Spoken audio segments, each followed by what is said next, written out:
Talk about the pilot car driver again. Yeah, that was an interesting story. Yeah, the pilot cars, there's a lot of things in this industry that'll be the same all over the Great Plains.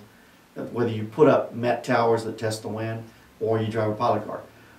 You know, it might have started that, you know, they put up the first wind project here with these huge tower parts. And somebody knew somebody, say in Gainesville, where the blades come from, Gainesville, Texas, on the Oklahoma border, and said, look, we got to ship these blades out. You got a pickup truck, you know, we got to put flag, the state said we got to put flags on and lights and lead these things. Okay, I can do that. You know, or somebody's cousin maybe had one of those companies down in the coast or Houston or whatever. And suddenly, little by little, it becomes an industry.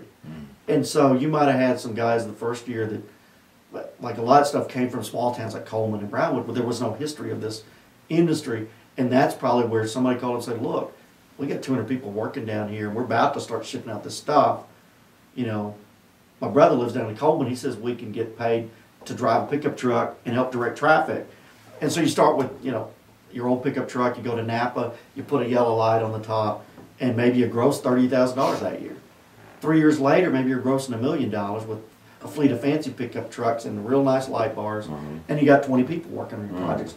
And suddenly you're not just escorting that stuff from Coleman, because we were 90 miles. You're escorting these things, leading them from the Texas coast to West Texas. Then you're leading things from the port of Long Beach to Seattle.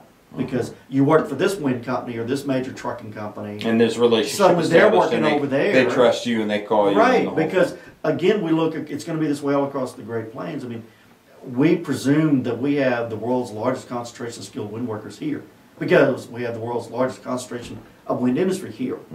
That is all brand new. So it's the same way whether it's the pilot car drivers or the cafes that know how to respond to this, or the 24-hour tire repair companies that know how to, you know, get out in the middle of a ranch, or, you know, a lot of these people that are, say, above their 70s, they're working in land work here, or landowner relations, because they know all those people. Exactly, it's all relationship based, and they have all that. That's exactly what it is, and we used to think, you know, we would hear all these things about cultural differences, and you need like a local fixer, say in Japan or Bulgaria.